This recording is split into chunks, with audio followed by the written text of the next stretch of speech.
China has replaced Germany as the UK's biggest single import market for the first time. The UK imported nearly $24 billion of goods from China in the first quarter of this year. That's a massive jump of 66% compared to the same period in 2018. Now, imports from Germany plummeted 26% over the same period. That's down around $18 billion. The EU remains the UK's biggest single trading partner, but the total amount of trade with the EU countries tumbled 23%. Well, Hosuke Makiyama is the director of the European Centre for International Political Economy, and he joins us now. Thanks for coming on the programme. Let's look a bit deeper into these numbers. And from which sectors is China demand coming from?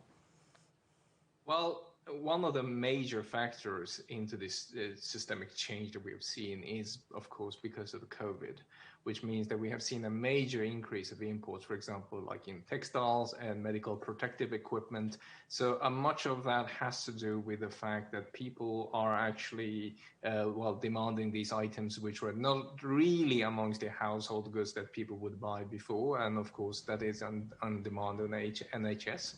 But also, one major factor we can see here is that COVID really changed people's consumption behavior. China is really out of the tunnel, whereas UK is still in it. That basically means that basic items, for example, normal household consumer goods, for example, clothing, etc., is still going to be in demand, while major capital purchases, for example, like cars and other things, will be postponed. So much of this is actually a response to COVID rather than Brexit. Oh, I did want to ask you about Brexit, though, because the EU is still the UK's major trading partner, but this disruption, Brexit's got a part to play, right? Yes, indeed, but in a slightly different way than we think. First of all, we need to bear in mind that there has been new trade barriers between the UK and the EU, but the UK hasn't really liberalized to the rest of the world. It's not like the trade with the rest of the world, including China, has become easier due to Brexit. Actually, it's the other way around. But what we can see, however, is, as I mentioned, that a lot of the capital purchases, for example, like cars, which is the number one item that Europe is actually sending to UK, has been, well, that market has basically plummeted. But also machinery and plastics for industrial use, etc. These products has actually really gone down as an export item from Europe to the UK, simply because business confidence isn't there. People are worried about regulatory barriers. But also, one thing that's really important, a lot of factories have actually shut in the UK because of Brexit. So, for example, in the car industry, it's not just the fact that people are postponing the purchase of their luxury sedan from BMW or a Volkswagen. The factories in Swindon and other places have actually shut. So there is no demand for auto parts. And you mentioned that, of course, when these numbers were put together, the UK and much of Europe was still in lockdown, whereas, of course, China came out of the pandemic from an economic perspective, certainly, and is way ahead in that regard.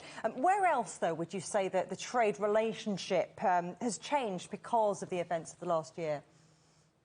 Well, the biggest effect we see is really China and Germany. And as I said, China was the first to go into the tunnel, and therefore it will be the first to come out of the tunnel. And we see a lot of business confidence moving into China, and actually, because the confidence is restored and the consumer demand is back in China and the supply chains are back online. So we see a lot of secondary supply chains being built up by Western companies, not just the UK, but also EU and other parts of the world, is actually increasing their dependency on the Chinese market for a number of reasons right now. And since Germany is so concentrated on a few items, especially on autos and machineries, this is something that is going to immediately reflect the business confidence in the UK. People who are uncertain about leadership, as we heard in the previous segment, and as well as people are really uncertain about their possibility to export, is not going to buy expensive German machinery. They might actually buy something else. But what we can see, however, is, for example, demand from the US and Netherlands and France and other economies has really gone down. So there is certainly a lockdown effect where UK is reorienting itself towards China and, well, let's say, middle-income countries rather than other OECD countries. So lots of potential for growth in those middle-income countries. Always a pleasure talking to you. Hossukli Makiyama, thank you. Thank you.